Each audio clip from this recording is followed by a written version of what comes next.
Hello, everyone. It's Danny Haiphong here. Good to be with you on this Thursday afternoon. I am hoping to be with you until about 4 p.m. Eastern time today. So, looks like we already got 19 people on the stream. Good to see all of you. Again, this is Danny Haiphong. Oop, hold on one second. So, sorry about that. There's a little bit, I had the YouTube open at the same time. So yeah, good to be with you all on this Thursday afternoon.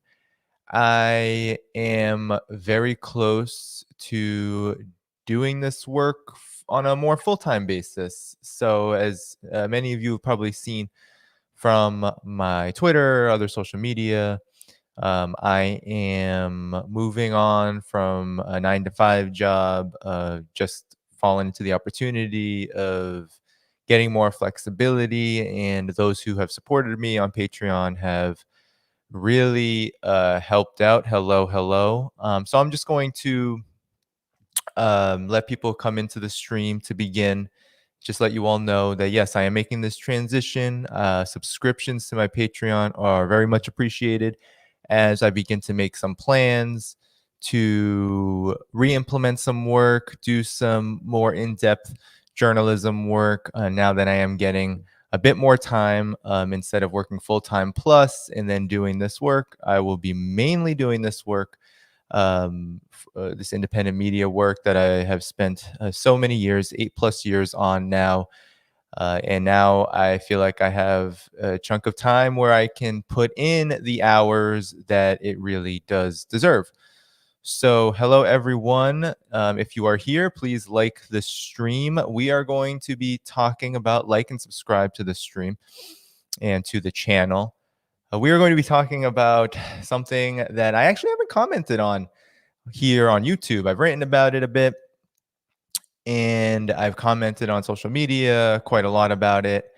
I've organized events where this has been a focus. But I am going to be talking about the collapse of the Uyghur Genocide narrative that has been thrust upon China by the United States and its allies for going on a few years now. What's interesting about this, and as people come on, I want to say hello, hello. Thank you, Radical Leftist Agenda. Appreciate seeing all of you. Again, like the stream, subscribe to the channel. And if you can, subscribe to my Patreon, as I am going to be doing this work more often, more streaming. And I am trying to relaunch a program called the Internationalist Transmission, which I had launched earlier this year, but I could not find the time with my full-time job to be able to continue it. But I plan on having lots of interesting guests talking about anti-imperialism, talking about its relationship to everything, and really going global with the perspective of socialism and the need for socialism, and really having some more in-depth theoretical conversations, some more in-depth conversations about these kind of issues, like this so-called Uyghur genocide, this humanitarian interventionism, humanitarian propaganda that we've seen the United States level against China and so many other countries. But this stream, I'm going to go over a few things. To begin, I'll just give you a little bit of an overview of what I plan to do. There was an Associated Press article, an AP article released not a week ago talking about how China is loosening its grip in Xinjiang. And I'm going to go over that article with you and give you some helpful pointers, tips, sources, ways to analyze what is being said in this article so we can understand how it is not only a subtle retraction of something we've heard for more than 2 years now about Xinjiang and about how China is the most repressive country on the planet, all this nonsense. And hopefully that will be helpful to you all. I will also be going over more generally U.S. China relations at this time. A lot has been happening. There have been phone calls between the Biden administration's many branches, from the State Department to the U.S. Trade Representative to now the CIA, saying it's going to reinvest nearly all of its resources in countering China. Going to go over this paradox and this contradiction and what it means for the future of U.S. China relations and how we should be thinking about this. So, hello everyone, once again. So, that's basically the plan. I'll go over a few things that I've been publishing on Twitter lately to help support this, to give a little bit of a review, to show some of the videos here on this stream that I've been sharing on Twitter, because some people have said that I should be doing that. So that's essentially the plan. And so it's really good to be with all of you. I'm going to get started in just a minute, but before I do, while you are here, all the new folks I see, we have a good number of folks who just joined. So please like the channel, like this video, subscribe to the channel, and make sure you do all that good stuff so we can boost this in the algorithm so more people can see it. And again, yes, I am going to be doing this on a more full-time basis, this kind of work, as well as my weekly publishing. And that means I will be relying more on supporters and readers and followers and those who really do appreciate my work financially. So a subscription to my Patreon is very much appreciated. With that said, I'll just let you know briefly what I'm working on right now. I'm actually working on an article on Julian Assange and connecting his case to that of U.S. political prisoners and going over some of the major reports and developments that we've seen from the key witness who has been arrested in Iceland now after earlier this summer admitting that he lied to the U.S. Department of Justice in his testimony about Assange. Now he's arrested in Iceland, and yet the case continues. We haven't heard any real update from the Biden administration on whether it's going to drop the appeal hearing that's slated for later this October.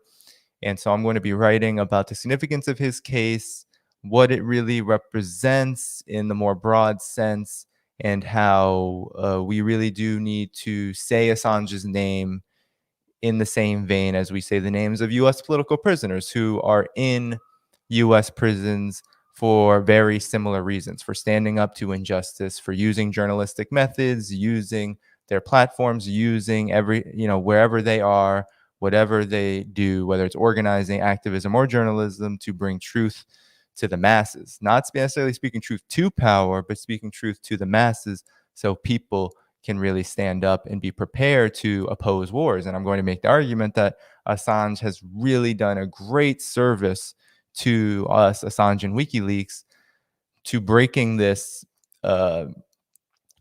pattern of U.S. public support for wars. And that pattern has reemerged of late, especially in relation to China, but not just China, but especially in relation to China, now that WikiLeaks has taken a big hit because of the way that the United States, its intelligence apparatus, the Department of Justice have all attacked and attempted to suppress what WikiLeaks does. And that has really taken things to the right in the United States.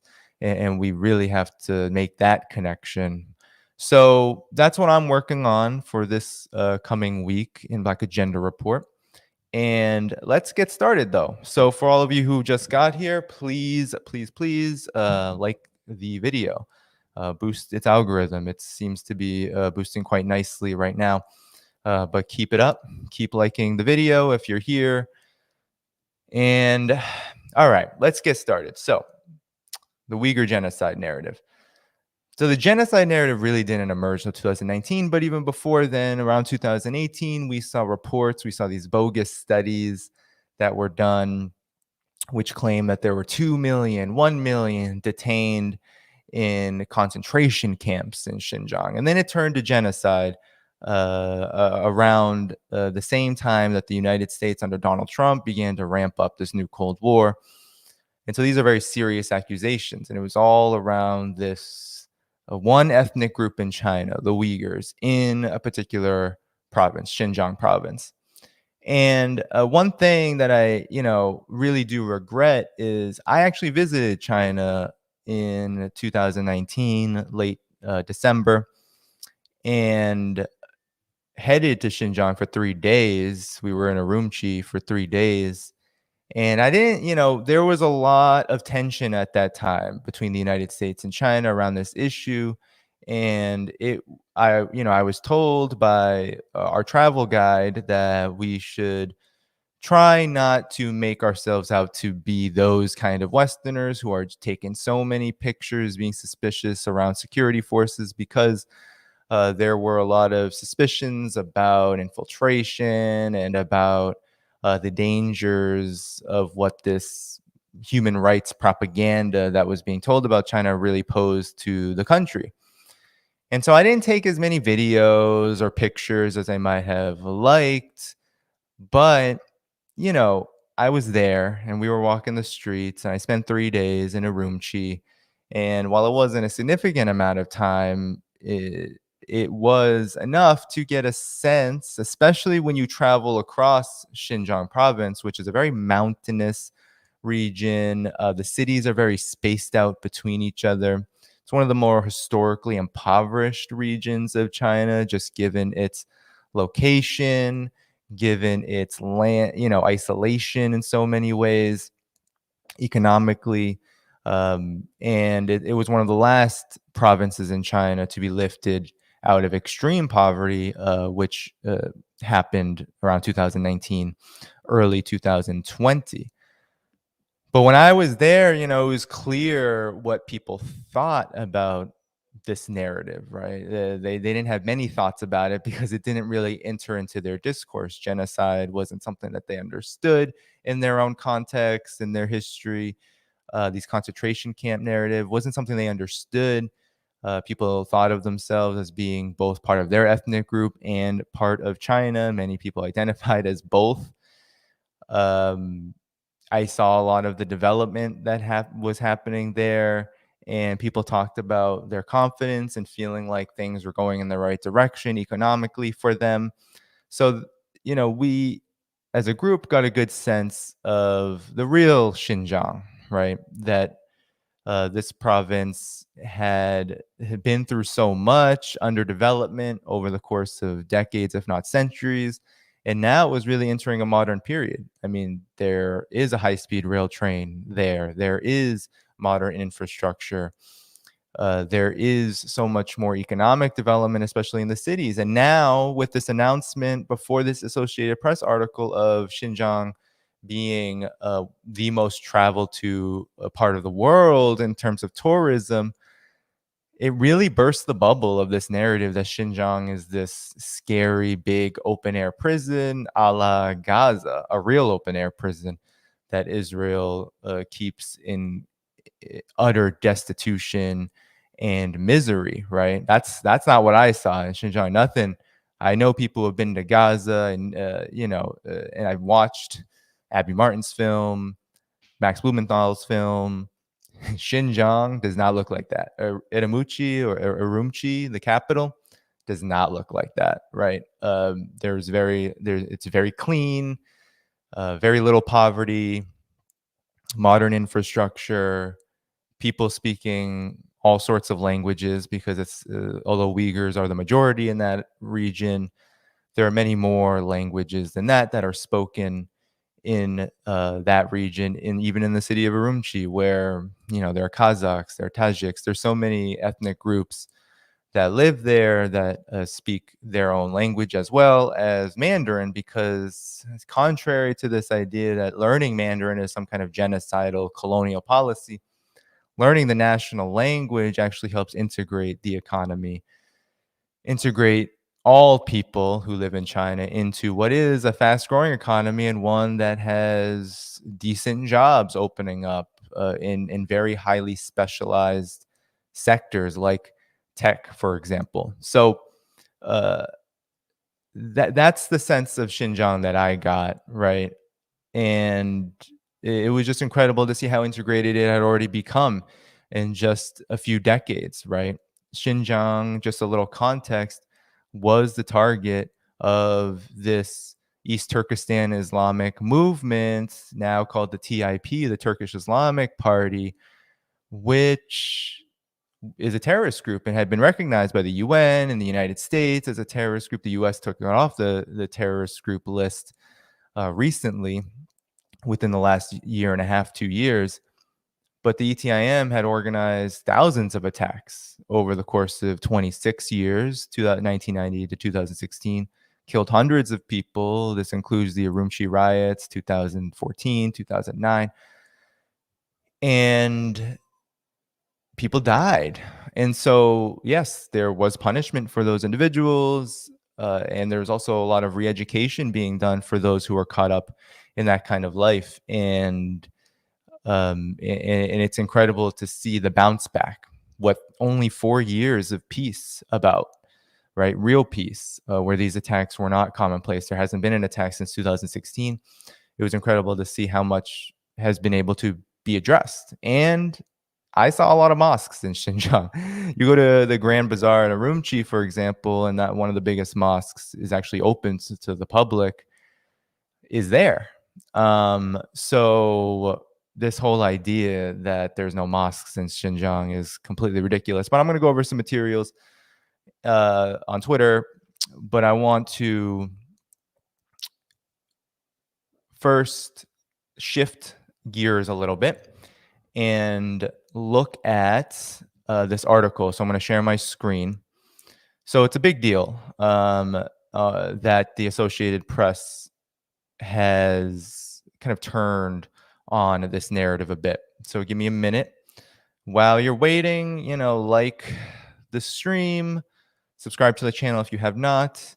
Also, think about, if you can, subscribing to my Patreon. I'll be plugging that here and there. Soon, I will be doing this on a more full-time basis. Looking forward to launching a program called the International Transmission again. So without further ado, let's share this article. Okay, let's see how it looks. First, nope, this is the wrong one. Sorry about that. All right, let's try that again. I have a lot of tabs open, guys, so bear with me. Okay. Associated Press. So there it is. All right, guys. All right. This is it. All right.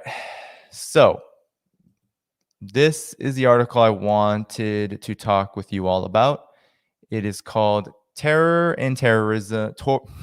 Terror and Tourism. Xinjiang eases its grip, but fear remains. And so I think this article will provide me many opportunities to go to the counter narrative that I think is the correct one when it comes to Xinjiang. So let's begin. Written by Dake Kang. All right. So that looks like a pseudonym, but I won't make any judgments there. All right. So Xinjiang. The razor wire that once ringed public buildings in China's far northwestern Xinjiang region is nearly all gone. Now, I don't know what they're talking about this ringed of razor wire. Very rare. I don't think I saw any of that when I was in Urumqi and I walked a mile. I mean, cities in China are really big, guys, just FYI. And so I walked miles across that city and I didn't see any of that. But all right, so gone to our middle school uniforms in military camouflage and the armored personal carriers rumbling around the homeland of the Uyghurs. Gone are the many surveillance cameras that once glared down like birds from overhead poles, and the eerie eternal wail of sirens in the ancient Silk Road city of Kashgar. Okay, well, surveillance cameras. There are surveillance cameras, much more surveillance cameras, many more surveillance cameras in Urumqi when I was there than anywhere else. And that was because of this real threat of extremism and extremist activity, violence. Now, of course, a lot of words are said here with no evidence. I've never seen any report. I didn't see it when I was there, and I haven't seen any report of this.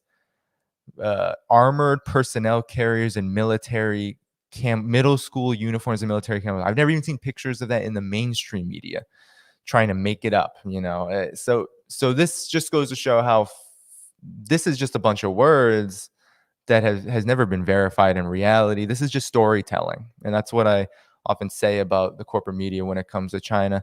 There's a lot of just downright storytelling. So let's go move on.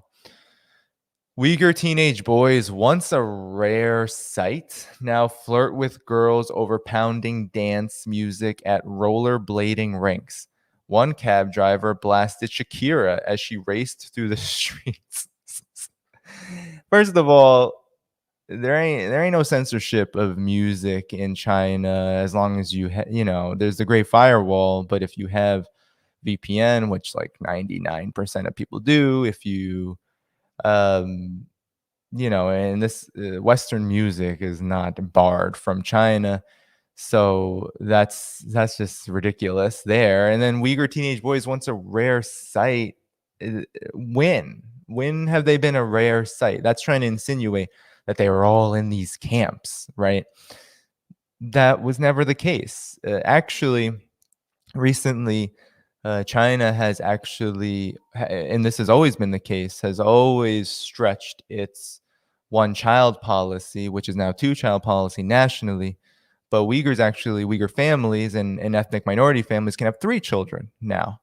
Or at least they could have three children when the two-child policy was first instituted. Now I think it's been two children across the board for all ethnic groups universally. And a lot of this was because of the various economic needs of the rural areas versus the cities. There's been a lot more balance of development of late. So this hasn't been so much of a problem. Now there's kind of a concern about, when I was there and I spoke to a few women, there's a concern about not enough male partners. These are just more some practical things that have some economic consequences as well. But the birth rate actually for Uyghurs and ethnic minorities as a whole has gone up dramatically. Population has risen dramatically over the last 15, 20 years or so. So this is, again, just storytelling and has no basis in reality, right? It's fiction. 4 years after Beijing launched a brutal crackdown that swept up to 1 million or more Uyghurs and most other mostly Muslim minorities into detention camps and prisons, its control of Xinjiang has entered a new era. Chinese authorities have scaled back many of the most draconian and visible aspects of the region's high-tech police state.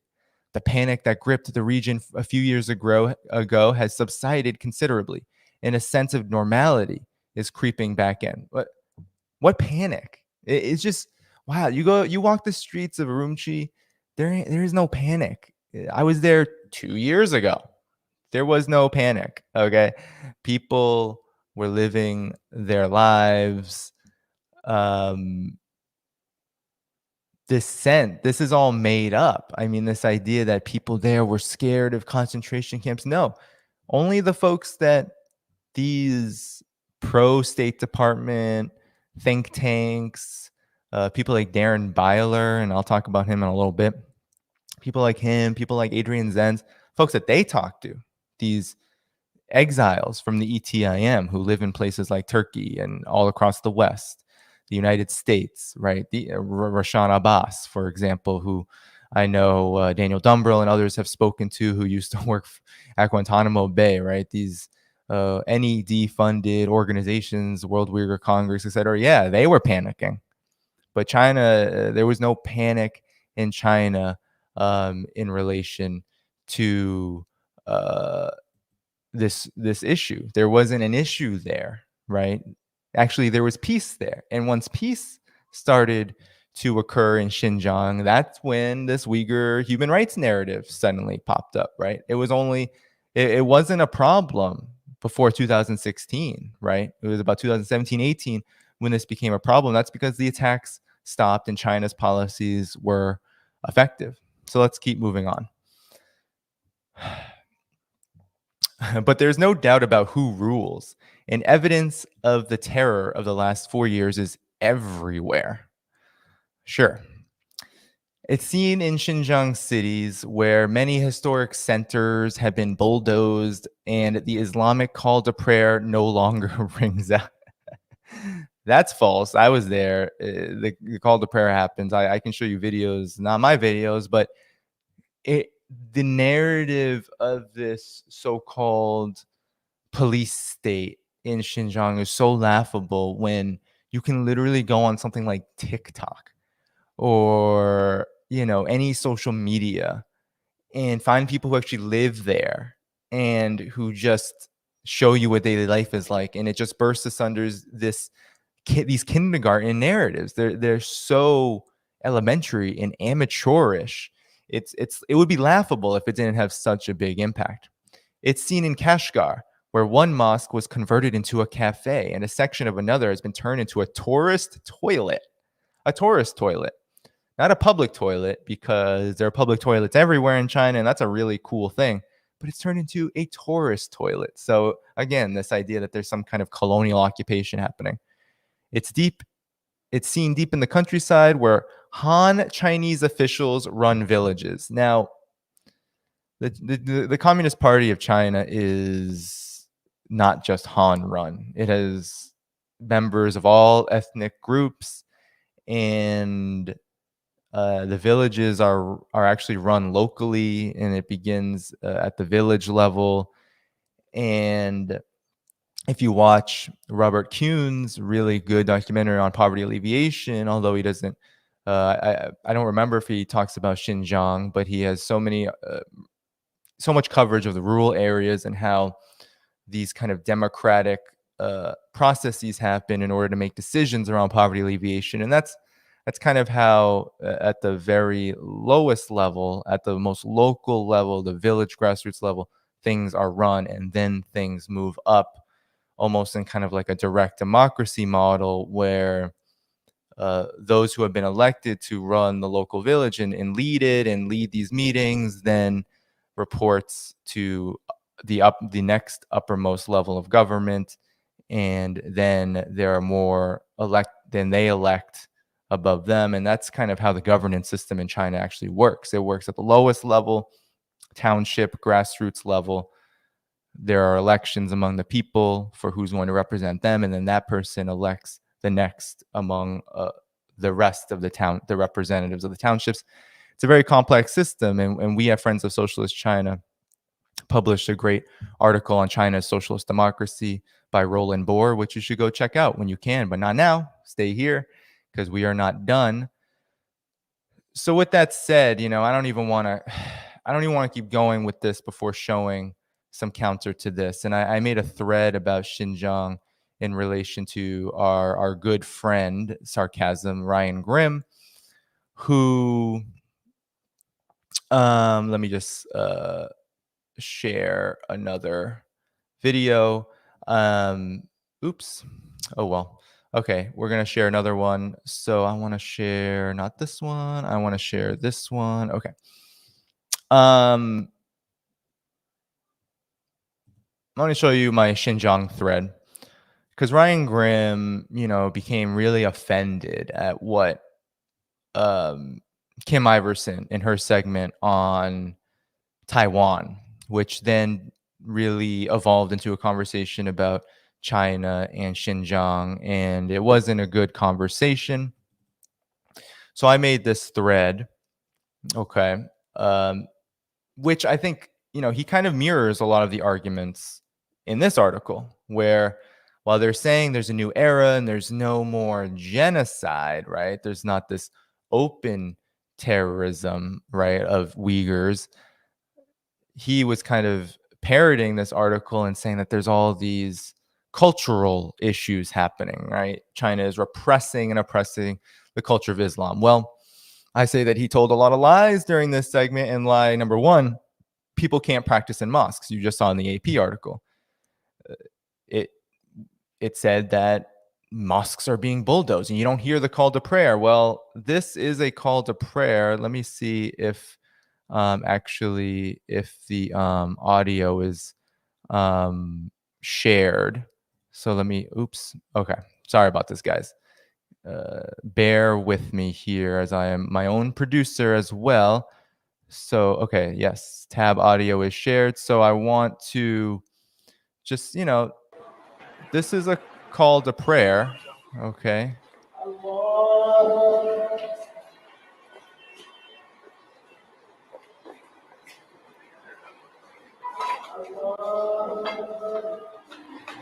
Can you hear that?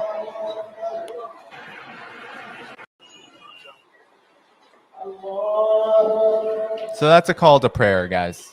That's exactly what that's called. And that's in Xinjiang. Now we can move on, and a similar claim was made. Am I unmuted? Actually, yes, I am. So a similar call was made. A claim was made in this AP article that they're in Kashgar, right? All this bad stuff is happening. Culture is being decimated, and it's laughable because you just go and there you go, the city, ancient city of Kashgar. Does this look like cultural oppression to you?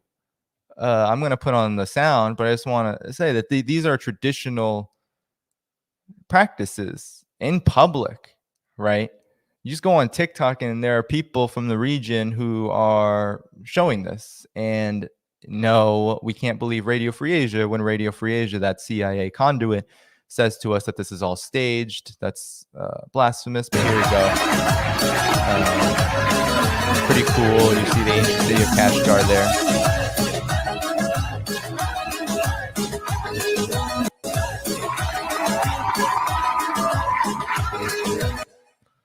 So there you go. I mean, this is just basic stuff, right? So obviously, he claimed, Ryan Graham and the Associated Press on the same team here, claim that the genocide in Xinjiang is cultural, but this does not look like a cultural genocide. To me, it looks like a pretty fun time, to be honest. And guess what? There's a lot of this going around in Xinjiang. And when I was in Urumqi, here's the video I took that I want to show you all. That's the minaret, and that's attached to the public mosque right there. So here you go.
Oh, I was muted, guys. Sorry about that.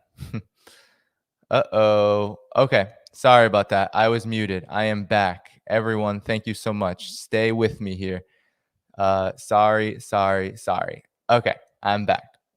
So all right, guys. I appreciate all the commentary there, but I was just saying that, Ryan Grimm goes on to say in that segment, I'm not going to replay it here because I just don't want to today. I mean, it made me super angry just listening to it because, here's a guy with so much influence over so-called progressives and he's just literally parroting the Associated Press, which we were just reading. But anyway, he talks about how that there's this genocide, that there's these worse human rights violations in China compared to the United States. The United States can't even hold a mantle to China. Uh, and I just say that, I mean, come on. The verifiable genocides of indigenous people, right? The indigenous population has gone from hundreds of millions to single digit, and I think it's some kind of 90+% decimation of the indigenous population in North America since settler colonialism began. Black people targeted under chattel slavery, under Jim Crow, targeted racially, racist violence, right? In the thousands, hundreds of thousands based upon race, which is the literal definition of genocide. And we can talk about Vietnam, Korea, Iraq. I mean, all of these U.S. interventions, which have killed millions of people, tens of millions. And yet, Ryan Grimm doesn't seem to get too angry about that. He doesn't get offended by that when those are actually verifiable war crimes. And so, yeah, I think in this case, as has always been the case, white liberals, the white left in particular, but mainly the white liberals, be very specific about that. They have completely packaged their xenophobia in this human rights garb.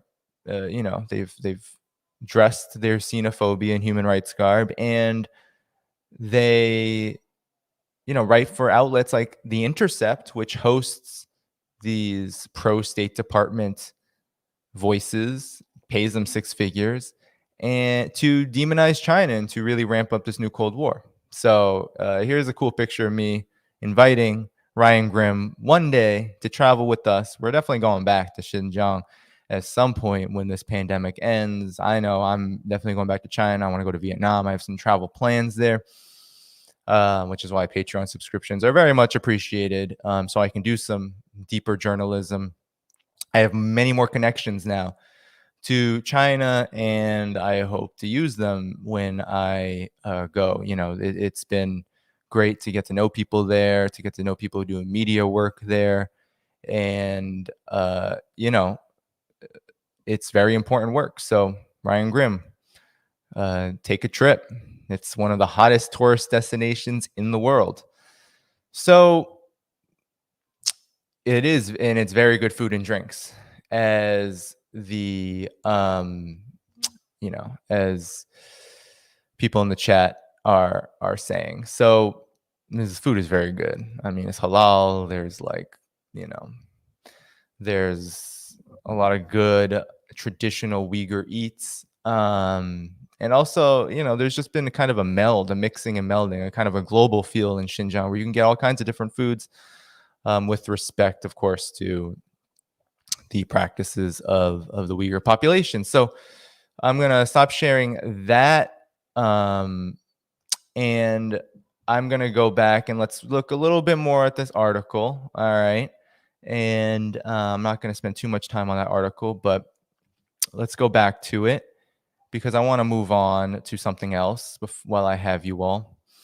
So let's go back real quick to this article. Okay, sharing it here. Okay. So, all these stories. A bike seller's arms widen in alarm when he heard I was a foreigner. He picked up his phone and began dialing the police. Actually, that's quite funny. I might do the same thing if I lived in a place that has been the subject of propaganda for so long. If I saw a gringo mainstream media journalist, I may also be very concerned that there was infiltration going on, because honestly, we know that the intelligence apparatus is very connected to the media, and people in China know this as well. So funny thing about that, so I was a foreigner dialing thing.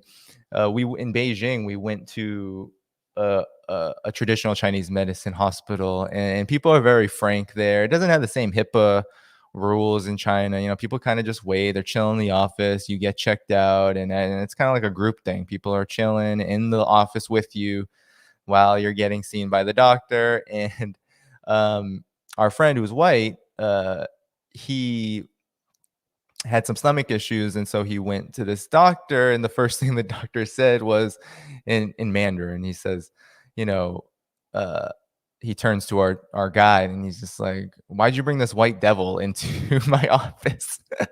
It was one of the most hilarious moments. Anyway, that's an aside. So yeah, so anyway, we're going through this. Um, a convenience store cashier chatted idly about declining sales, then was visited by the shadowy men tailing us. When we dropped by again, she didn't say a word, instead making a zipping motion across her mouth, pushing us past us and running out of the store. Really, but there's no pictures of this. There's no video. It's just like, oh look, that happened, and here's a picture of people doing hair.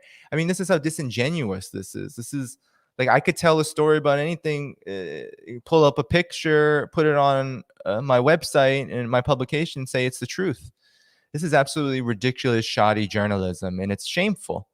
At one point, I was tailed by a convoy of a dozen cars. Really? Where's your? You can webcam anything out there.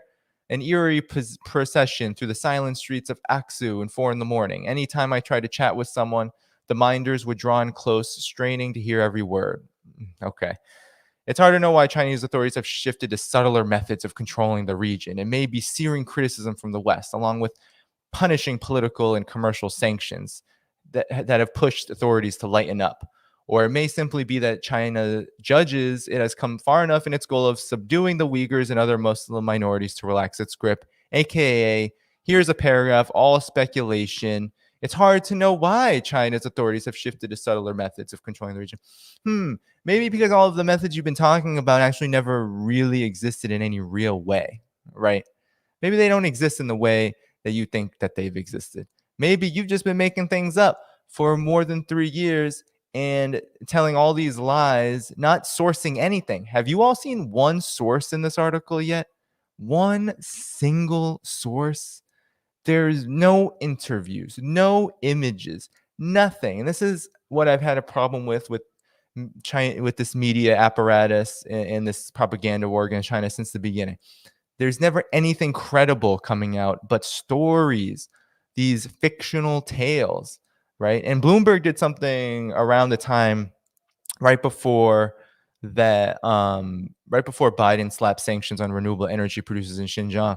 A story by a Bloomberg journalist who said that he was traveling in Xinjiang. He was being videotaped. He was videoing it, and he showed cars behind him as proof that he was being followed. It was all so orientalist and so racist, right? Like painting China into this demagogic, hateful place. I mean, it's just absolutely ridiculous that these white six-figure so-called stenographers of the foreign policy establishment have. I mean, if I, to be honest, I mean, there are tighter restrictions on foreign journalists now. BBC was kicked out of Beijing during the Trump, because of its terrible coverage on the pandemic and other things.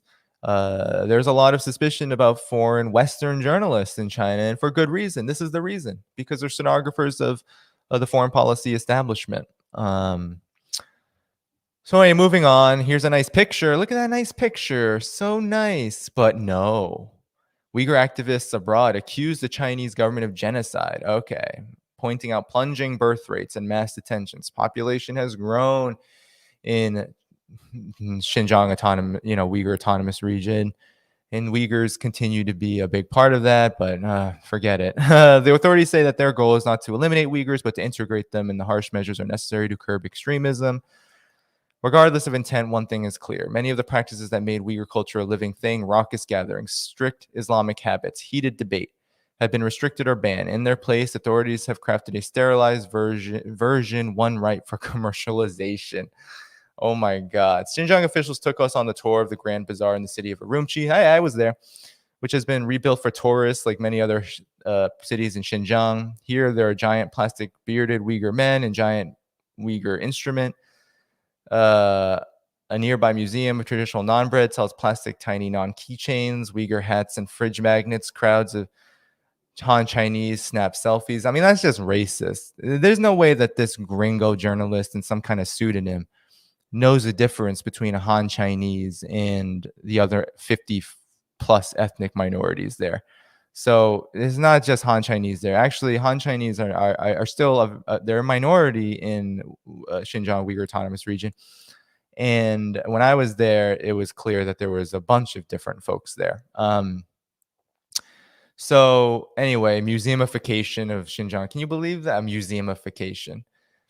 So, I don't know. I'm not going to go through the rest of this. Basically, this is one big, hey, look at these nice pictures. These are actually nice pictures. They prove the opposite, like that life is kind of going on there, but the whole narrative around these pictures, as you can see, right? These are people practicing.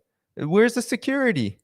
Where's the security? You know what I'm saying? Like, no, the security is outside watching the mosque, because guess what? ETIM, they were targeting mosques, guys. They were targeting religious centers because these cities, which have such rich cultural tradition, just like, what happens in Syria, right?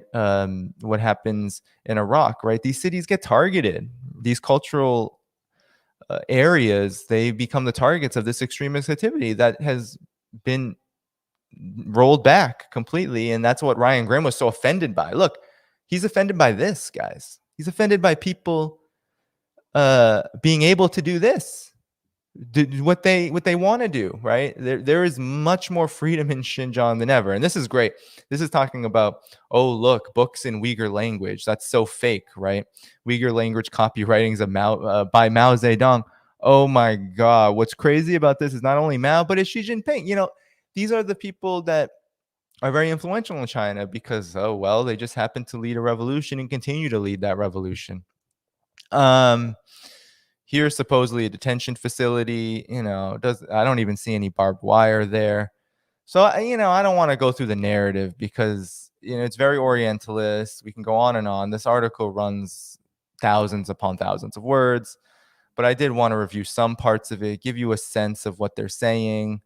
Right now, basically what this amounts to is the narrative of Uyghur genocide. There's genocide is not really in this article, other than referencing that some people have said, but they're really rolling back on that, right? The U.S. propaganda apparatus is going back on this a bit and saying, oh, no, bad things are happening there, but it's not genocide. And so the narrative has collapsed, and it's collapsed for many reasons. I mean, back in February, right? Back in February, there already were officials in the State Department, the State Department lawyers, who said, looky here, this is February, right? This is a long time ago. This is nearly 9 months ago. Where's the front of this? Okay, so it looks like my screen. Hold on one second. Can you see that, guys? You can't see it. What's going on here? I'm just gonna stop this for a second. Okay.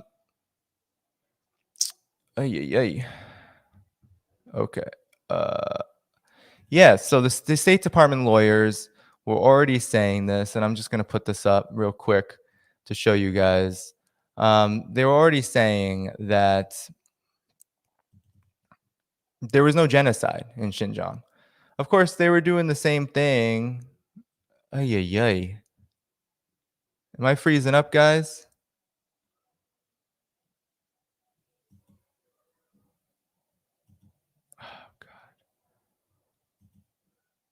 Guys, can you see that? I don't think you can see that. That's really frustrating.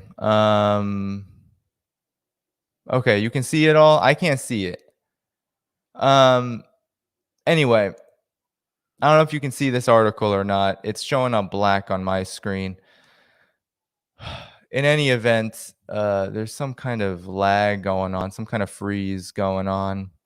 Like, I'm frozen. I think my StreamYard is actually frozen. Okay. Yeah. No, I don't know what is happening here. They can't see it. It's just a black screen. All right. I'm stopping my screen. I don't know what's going on. I'm not freezing up. The articles are not showing up. So I'm trying to share this article with you all. But StreamYard doesn't seem to be letting me share that. It's like freezing up every time I try. I'm not going to call suspicions just yet, but I'm a little suspicious by that. I'm going to try one more time. Yeah, it's doing it again. Um, it's doing a very strange thing. And so I'm sorry. I don't think I'll be able to share this. Like I'm freezing up. And yep, there it is. Okay. All right. Message is clear. They don't want me to share this piece, I guess. Which is a shame, but basically, it's a State Department lawyers concluded insufficient evidence to prove genocide in China. That was back in February. Despite Trump's declaration of a genocide upheld by the Biden administration, legal experts suspect China's behavior may fall short of an actual genocide. So, this has been crumbling for a while now, and it's indicative of something larger. I think a legitimacy crisis. Um, so I'm not going to share any more screens. I'm going to do another segment now, shifting gears a little bit to U.S. China relations in the last 40 minutes or so while I have you all. While you are here, please do like this stream. So take the time to do that now. Subscribe if you can to the channel. So please do that. And also, please subscribe to my Patreon. So patreon.com/Danny Haiphong. I'm going to be relying more on my followers, on my on subscribers, on those who appreciate my work financially as I make this transition to doing more of this kind of work with you all on a more frequent basis. And I'm really trying to expand the audience, work on more in-depth pieces, and also do this internationalist transmission program where I'll be doing more talks like this with folks who are really in the struggle against imperialism globally and who are doing some really good work to that end and talking about in more depth theory, socialism, etc. So I'm excited to do that with you all, but subscriptions to my Patreon are appreciated. With that said, to conclude, I'm just going to close real quick on this Uyghur issue. All right. So over the last few years, I've been going over the sources. I had a Democracy Now! Piece in Democracy Now! Piece. I had a piece in the Gray Zone back in February about Democracy Now!'s coverage of this. And, they brought on people like Adrian Zenz, Victims of Communism Memorial Foundation, State Department linked. He's on the boards of all the major think tanks like the Newlands Institute, which, is heavily connected to weapons manufacturers, Department of State. We're talking about a far-right Christian fundamentalist who's literally making his coin on spreading lies about China in the most racist and orientalist of ways. I mean, this is a guy who's written books about the rapture. He's a evangelical a la Mike Pompeo. And so he has been the face for so long, but he has gotten a lot of crap. I mean, he blocked me on Twitter a long time ago, but he has gotten a lot of shit for what he's done, right? Which is peddle kind of a new WMD's lie to ramp up this new Cold War.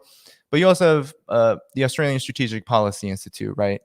This just really, the ASPI now has an office in Washington, D.C., thanks to Joe Biden and AUKUS. The AUKUS agreement helped facilitate that. But the ASPI receives its funding from Raytheon, from Lockheed Martin, and from the Department of Defense in Australia and the State Department of the United States. And it is one of the foremost kind of attack dogs of this Uyghur genocide narrative, concentration camp narrative. And so, the backing behind this is so very clear. And now things have shifted a bit, and we have to talk about why that is, right? I think it's a victory both for China and for all of us who have been doing such hard work debunking this narrative that now there is this retraction. But the policies remain in place. There's the Uyghur Human Rights Policy Act, which did place so-called targeted sanctions on officials, Communist Party of China officials in particular. There are sanctions on renewable energy producers of solar panels in Xinjiang. And there's also just this broader economic and diplomatic warfare, this militarism that has grown by the United States, and it continues, right? And so the Uyghur human rights, this genocide narrative has helped justify all of that and is very significant. And when I wrote in the Gray Zone about this, I talk about Darren Byler, he spoke actually for the Asia Society. I was trying to look for the video, but it hasn't published on YouTube yet. But it was live yesterday, and a friend tipped me off, and so I went on the video. He was already getting ratioed. This is a channel with 263,000 followers, supposedly, right? I don't know how it got that many. Most of its videos don't get viewed at all. But the Asia Society was holding this, conservative think tank, this big establishment think tank was hosting Darren Byler. And who is Darren Byler? Well, he's a Wilson Center fellow, and the Wilson Center is funded by, let me try to share this article because I can go over some of these details about Darren Byler. But the Wilson Center is funded by some nefarious folks, organizations, institutions, right? It's an imperialist think tank. I mean, it's named after Woodrow Wilson, who was an imperialist himself, a very racist imperialist, who, I don't know if you all remember, but he was the one who played what's that movie? The movie about the KKK, Birth of a Nation, at the White House, right? That's Woodrow Wilson. So here we go. Let's see if it'll let me share my screen now. Oh, would you look at that? So I can't share the foreign policy article, right? This Council of Foreign Relations connected article, but I can share the Gray Zones article. Ooh, that's interesting stuff, guys. This is a study in, just the ways in which these platforms operate. But I see a lot of people coming in. Thank you so much for coming to this stream. This is one of a high grossing stream for this channel. So please do like the video while you're here. Please do subscribe to the channel. And if you can, please do subscribe to my Patreon at patreon.com/DannyHaiphong and help make this work on a more full-time basis become more sustainable. That transition is happening next week. And I do plan on coming on with you all and celebrating with you all because this is a really big moment for me. I'm going to get a lot of time. I'm about to become a dog dad. It's a really exciting time for me. And one of the first times I've felt financially stable enough to kind of make this leap with all of you. I've been working full-time plus writing weekly, trying to do this kind of work. It's wild out here. Back to Democracy Now! Here we go. Well, Democracy Now!, they've been peddling the Uyghur genocide narrative, Uyghur human rights. They had, in 2018, they had Adrian Zenz on, and they also had on a panel Darren Byler, who's an academic. Just like Adrian Zenz is an academic, these folks are not to be trusted. But anyway, the point is Darren Byler, he's a fellow at the Wilson Center. It's funded by the U.S. Congress, so it gets direct funding from U.S. Congress, the Embassy of the UAE, United Arab Emirates, a host of Wall Street big banks, Bank of America, J.P. Morgan Chase, and also when you look at the board, right, the council, as they call it, we see former CIA director and U.S. General David Petraeus, right, big in Afghanistan, Iraq, a real warmonger. BP also shares a council position. So, Byler does this like digital terrorism, digital repression kind of analysis. It's all hoo-ha. Like it's literally gobbledygook, to say the least. It really has no basis in reality. So he's just like a lot of academics, they just say words. It's a lot of words trying to sound smart. But in this case, when it comes to imperialist lies, when you try to sound smart with imperialist lies, you often just sound like you're telling fictional, strange stories that nobody wants to read. So hence the stream yesterday with him was ratioed. And I think that, comrades, salute, shows all the hard work that we've been putting in to ensure that people know the truth about this, right? And so I talk about in this article back in February how, he never talks about these documented mass casualty terrorist attacks that have happened in this region, which required, yes, more state activity. Because when terrorist attacks are happening, what happens? You have to respond to them. What kind of crisis would be engendered if terrorist attacks were to happen in any locality, anywhere in the world, and state forces did not respond? Now, this doesn't justify, let's say, the United States ramping up surveillance and policing and whatnot. But a lot of that is based on a fabricated threat, here in Xinjiang and Syria and other places, these are real things that are happening, even on the African continent. Those terrorist attacks are very real. They just happen to be spurred and facilitated by U.S. security forces, right? U.S., French, Western security forces. That's the difference. That's the difference you never heard talked about by people like Darren Byler. So anyway, I'm gonna stop talking about him because he's another creep. I mean, it's really a creep fest when it comes to Xinjiang, guys. It is a literal creep fest of these gringo white six-figure collecting stenographers of the State Department, stenographers of the foreign policy imperialist establishment. It is quite sickening. It is disgusting. I mean, it really curdles my blood because the Orientalism involved in it is something that has such a long historical basis, right? And China has been a target of that Orientalism for a long time.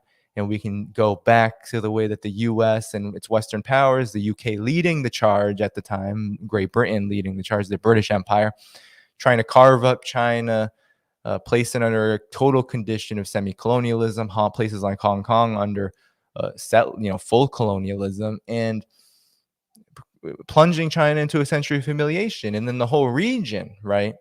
Whether it's the invasion of the Philippines, whether we're talking about Hawaii, we can go across the board, across in the Asia Pacific, the way that the United States and the Western powers have used Orientalism and racism as a way to dehumanize people, dehumanize nations, dehumanize revolutionary movements like what China is led by now, the Communist Party of China, in order to facilitate massive crimes, right? The sanctions against China right now, while China is so strong, and we're going to get into this, so strong at this point that it can really withstand the damage caused by U.S. sanctions, for example, against Huawei.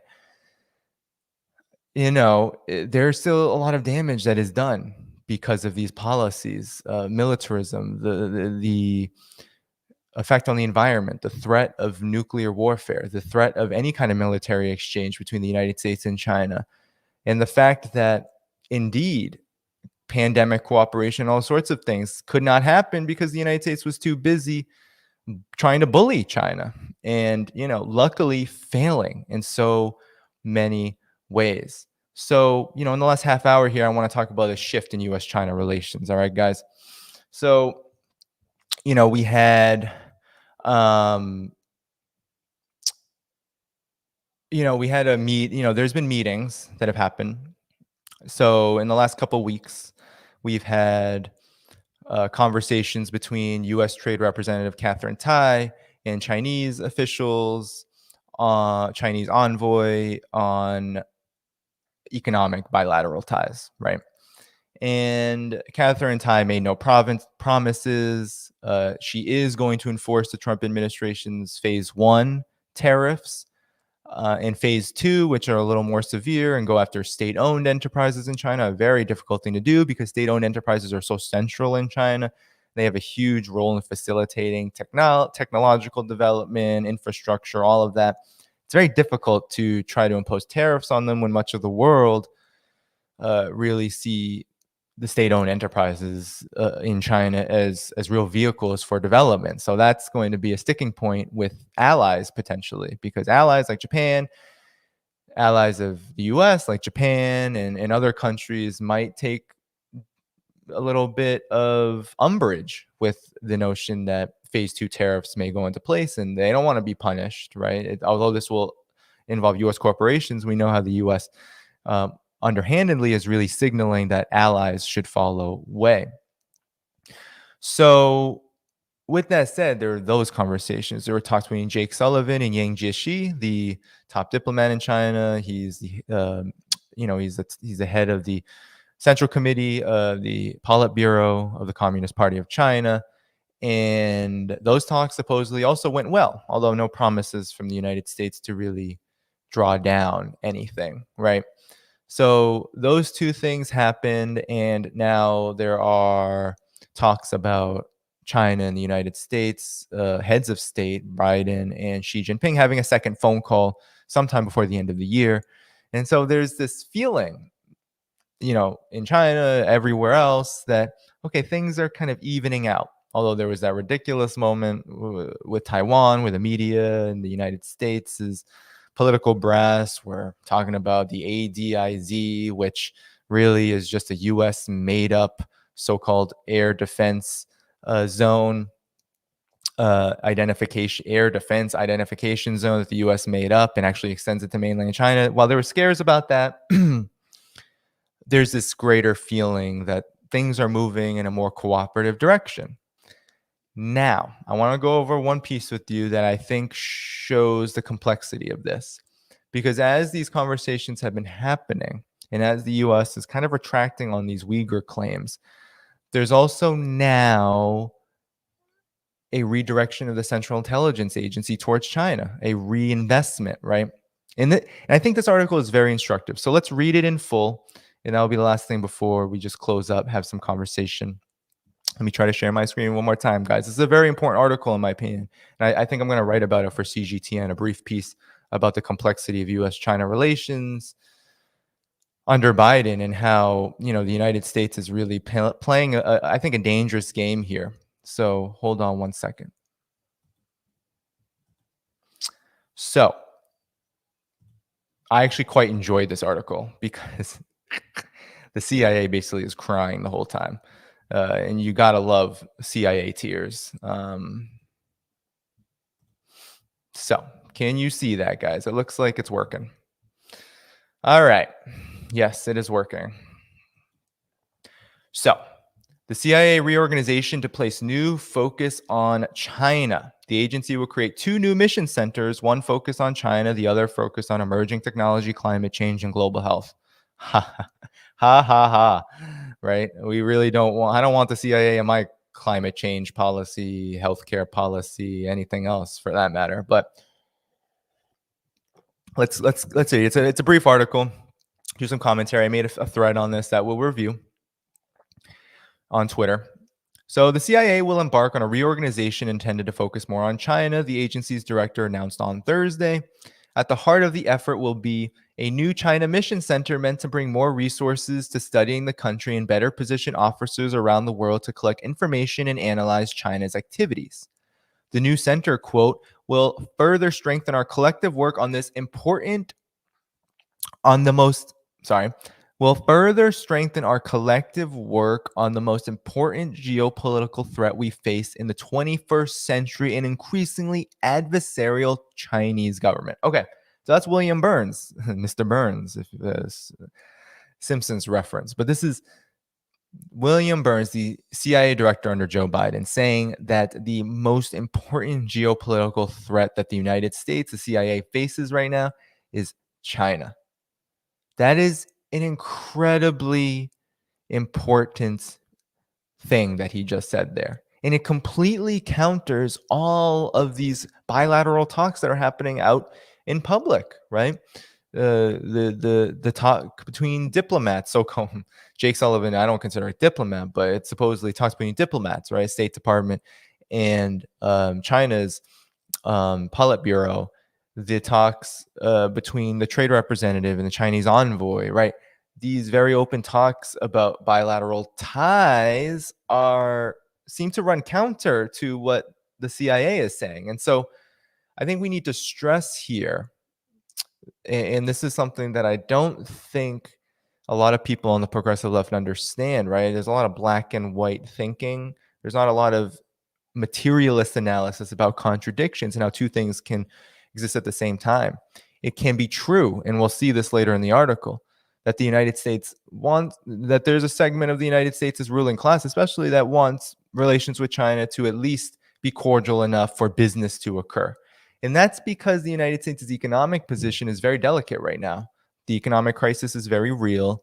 And the United States really doesn't have much to offer the world and certainly cannot replace what China offers.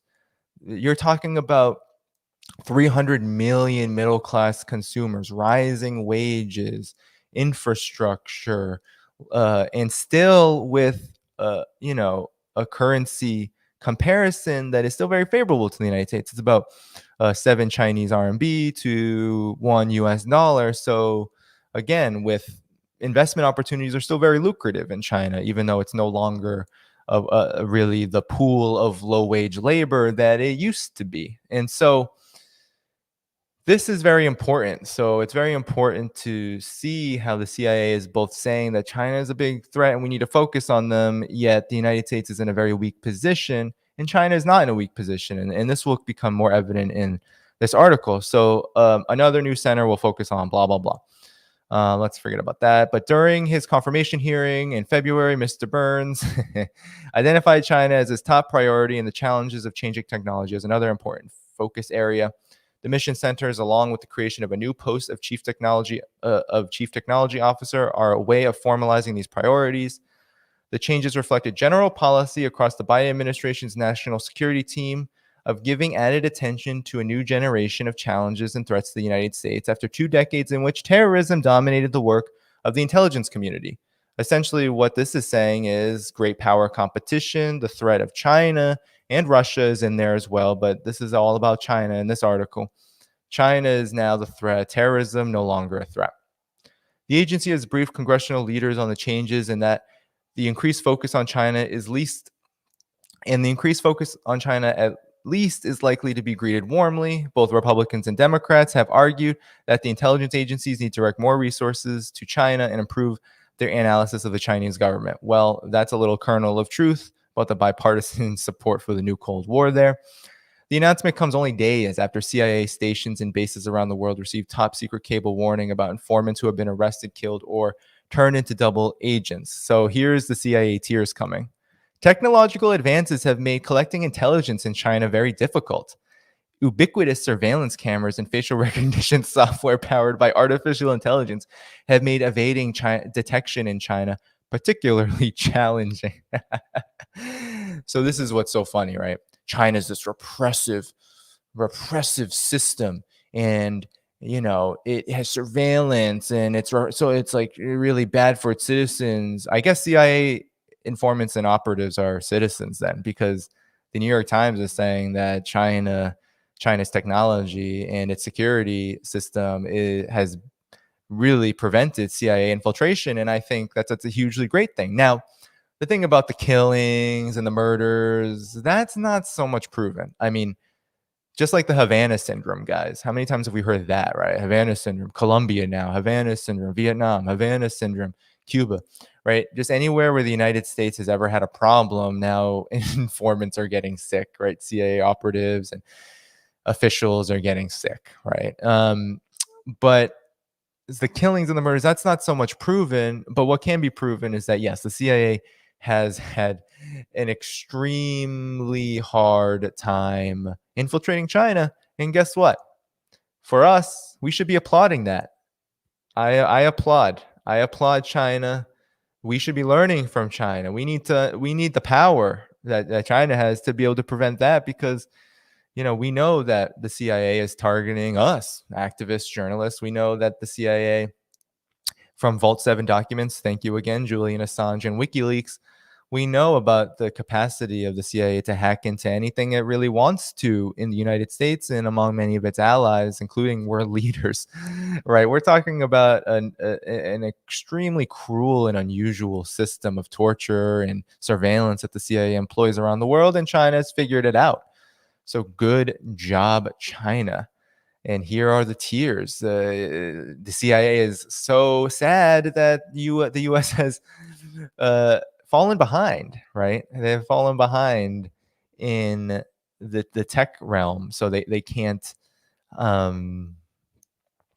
so they can't do what they want to do, which is spy.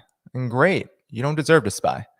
Get out of everywhere, for that matter. So a decade ago, the Chinese government systematically dismantled the CIA's spying operation in the country, with informants captured or killed. Some officials have blamed a breach of the agency's classified communication systems, while others have blamed a former CIA officer later convicted of giving secrets to China. Since then, the agency has tried to rebuild its networks, but the Chinese government's power to track the movements and communications of people has slowed the effort. A senior CIA official said the new technology center would help the agency stay ahead of new technologies that can identify spies. During the last several years, the official said, the agency has been working to address new technological developments and pushing officers not to underestimate adversarial intelligence services. In the jargon of the CIA, tradecraft is the skills spies use to evade adversarial operatives, find new sources to communicate with them securely. Technological advances by countries like China, here we go, more tiers, have forced the agency to update and improve their tradecraft. And the senior official said the new focus on technology in China would help in those efforts to continue to transform their tradecraft. God, this is such a terrible read. We need new writers at the New York Times. The changes are also an attempt to refine the broad reorganization of the CIA undertaken in 2015 by John Brennan, guys, Obama, when he became director in the final years of the Obama administration. Before the announcement, Mr. Burns reached out to former agency directors to brief them of the reorganization and his thinking.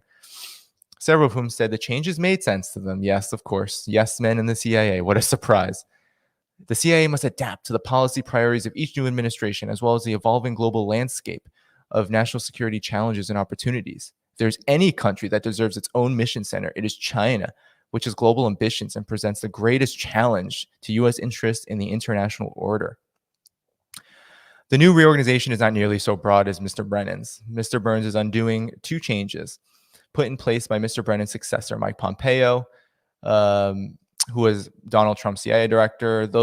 So basically, mission centers in North Korea and Iran are going to be closed and redirected. That's it. That's basically what they're doing. I don't think it's going to do the job for them, guys. Sorry to say. I don't think you're going to be moving ahead of China technologically just by moving bodies around, but there you go. So here you go, Mr. Andrea. Some of this is boring.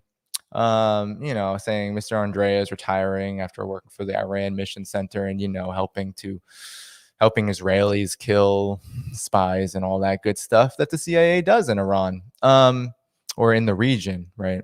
Targeting Iran. So anyway, there you go. I'm not going to read any more of this because, to be honest, there's not that many more details, just more stuff about how China is the focus now of the CIA, redirecting these mission centers to focus more on China. And it goes in contradiction to these kind of diplomatic efforts. It reminds me of 2014 Cuba, right? Where the Obama administration kind of normalized relations a bit, cooled relations, eased relations with Cuba. But at the same time, there was more covert things happening that eventually led to Donald Trump, not only his election, but also his reversal of those policies. So we have to be very keen and aware that what the Biden administration is, I think, hedging bets upon a very delicate global situation. China is rising. The United States cannot seem to stop it. It's not going to happen.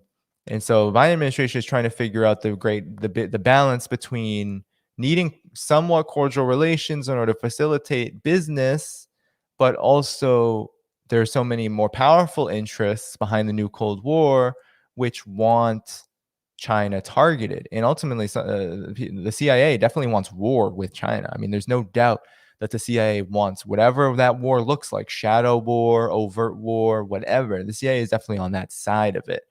So they're contending pressures and they're not necessarily against each other because I think, are calculations that, yes, China can continue for a time to be economically beneficial to the United States, but at the same time, it can be slowed down economically via sanctions and other maneuvers and threats, militarily, politically, etc.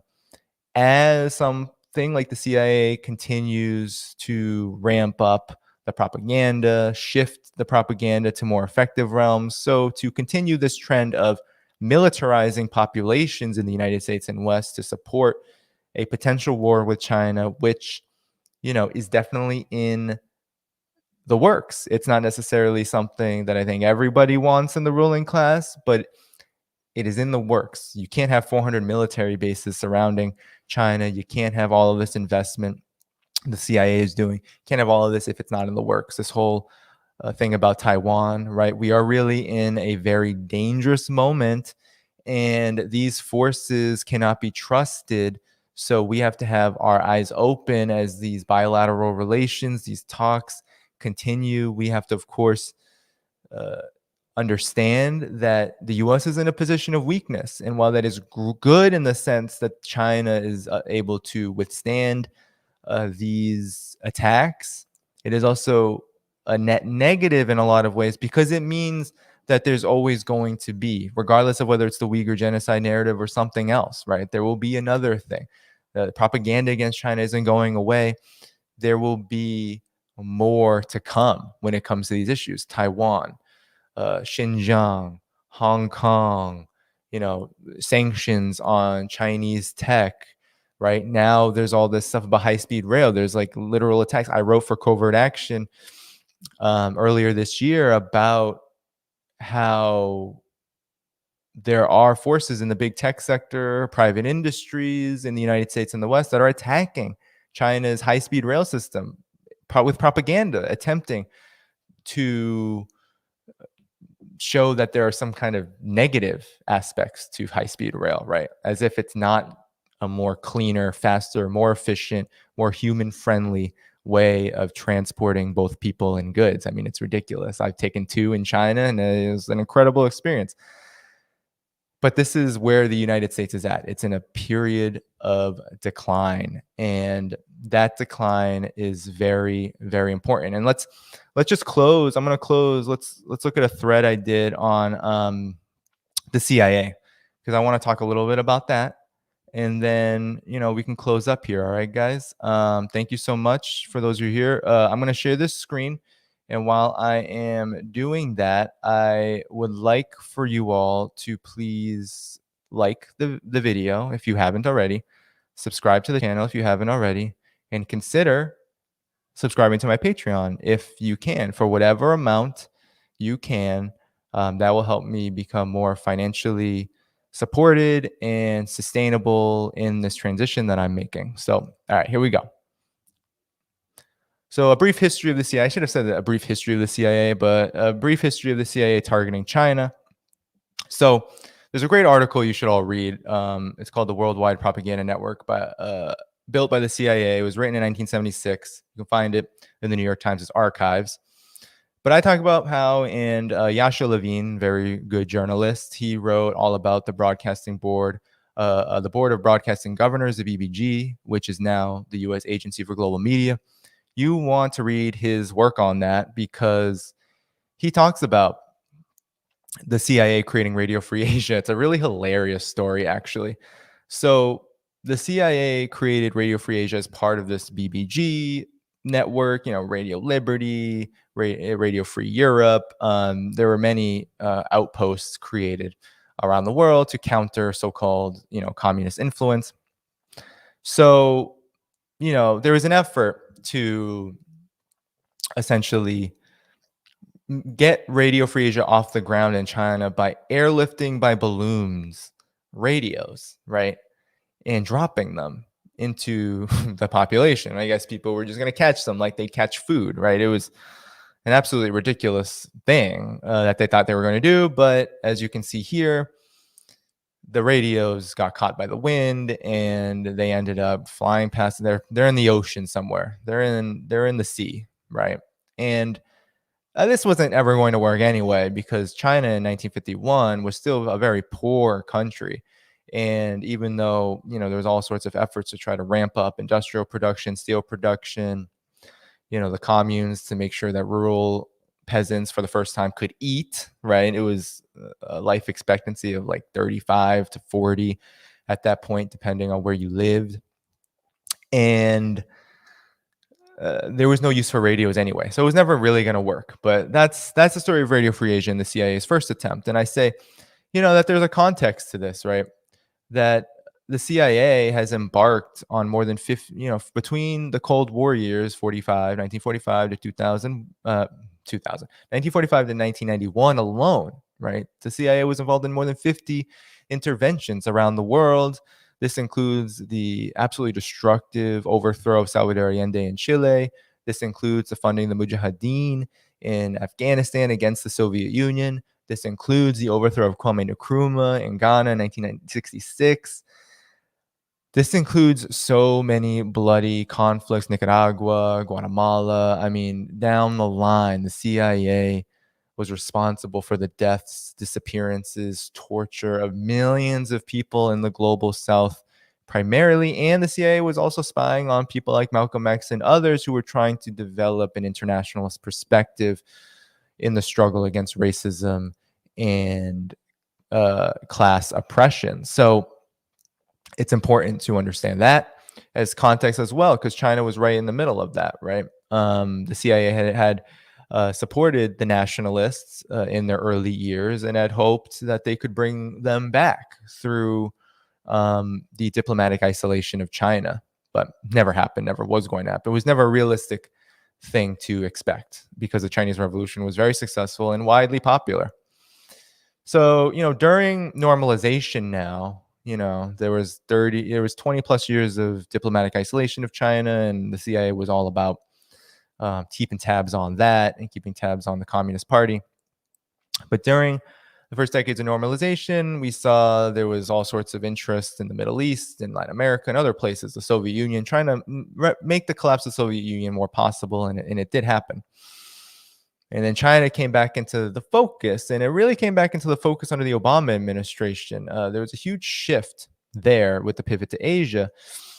And from the 11 years beginning with the first year of the Obama administration to 2019, right, the second half of the Trump administration, a CIA hacking group was found by Qihu 360. This is a Chinese cybersecurity firm, and they found that for 11 years, from those 11 years, key industries and espionage operations were happening all across China. Oil sector, tech sector, you name the sector, it's in this study. And it was so deep that the report talks about how actually personal consumer data was being stolen. So then we can talk about this reorganization, right? So for the last 4 years or so, there have been articles about this as we went over in that article. And now we have this reorganization to place a new focus on China. And so, this is a very important development.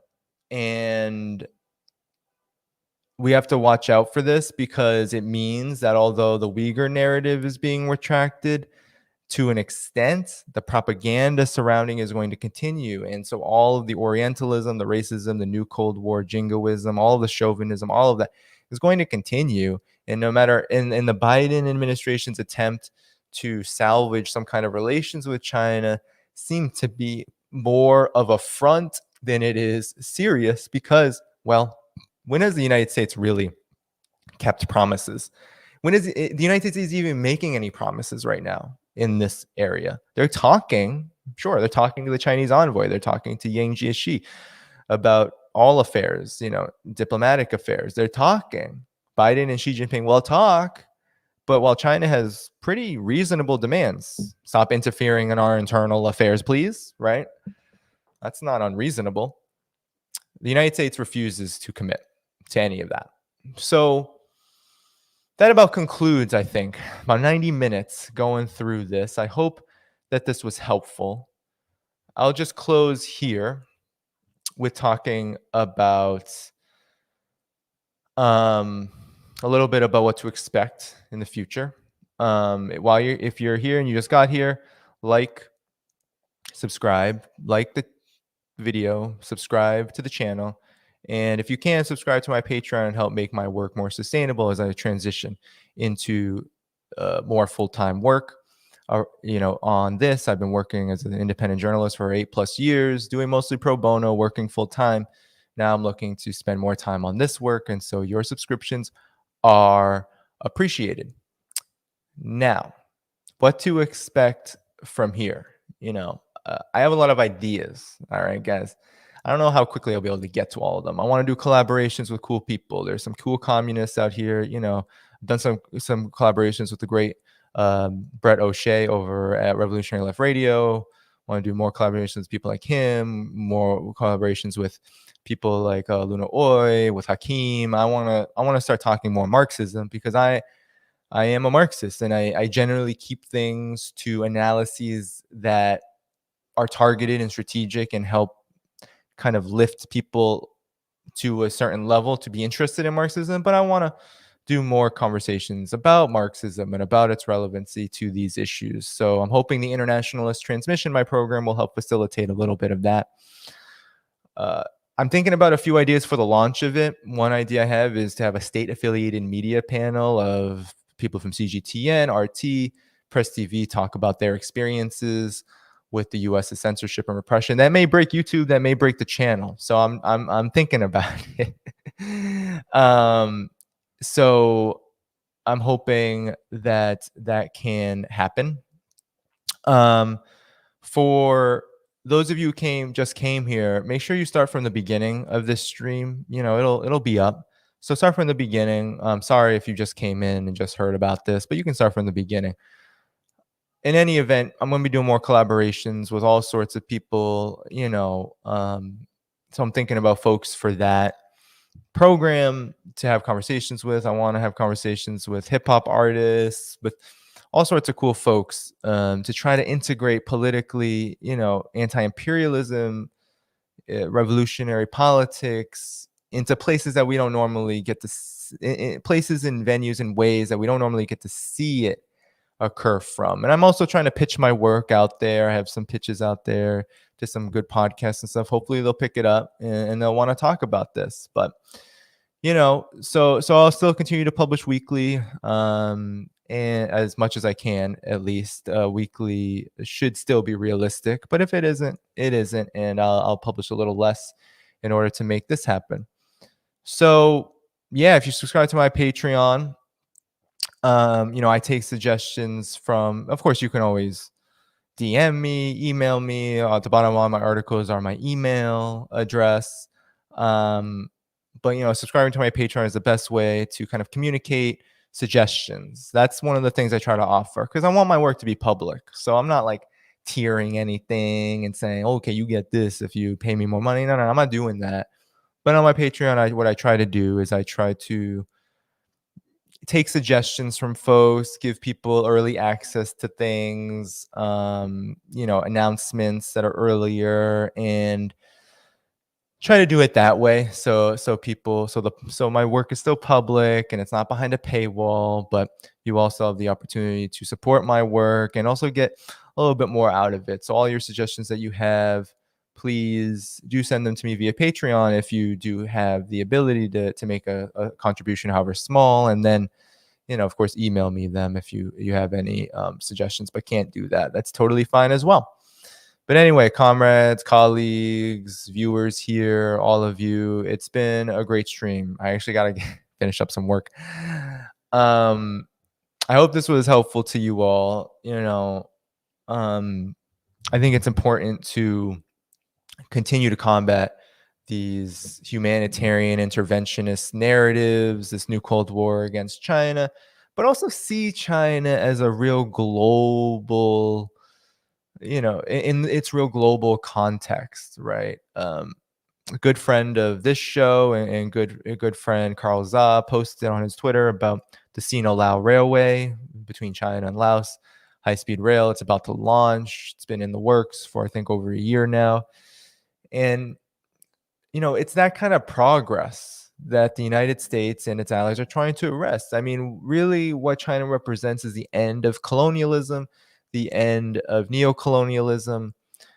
The system of U.S. imperialism is a paper tiger. It can only sustain itself for so long. All social systems have both their limitations or contradictions and have a lifespan. They don't survive forever. And we are in the death throes of this system. And so the progress that China is making, the progress that the global South is making in its relations with China and in its own affairs, whether we're talking about the victory of the Syrian people against the U.S. and Zionists and NATO and Gulf-backed jihadists, whether we're talking about Nicaragua and Cuba and the Latin American countries with progressive governments trying to do their best, whether we're talking about Eritrea, Ethiopia, really coming to terms with peace, whether we're talking about here in the United States, right? This shift to the left that hasn't really involved a peace agenda, unfortunately, or an anti-imperialist agenda. But there's a shift to the left in the United States for class-oriented demands, which now need to be linked to this cause of peace. They now need to be linked to the cause of liberation of oppressed peoples here in the belly of the beast.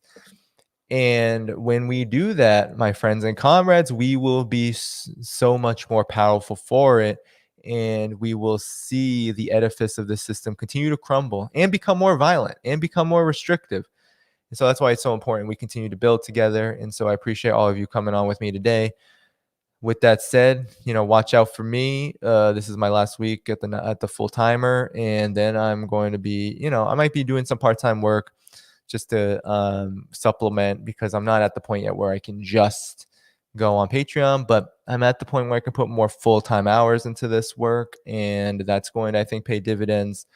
Hopefully for this struggle, which is the most important thing. So with that said, if you're just here, rewind the video, replay it, hit the like, uh, hit the thumbs up, hit the bell, subscribe.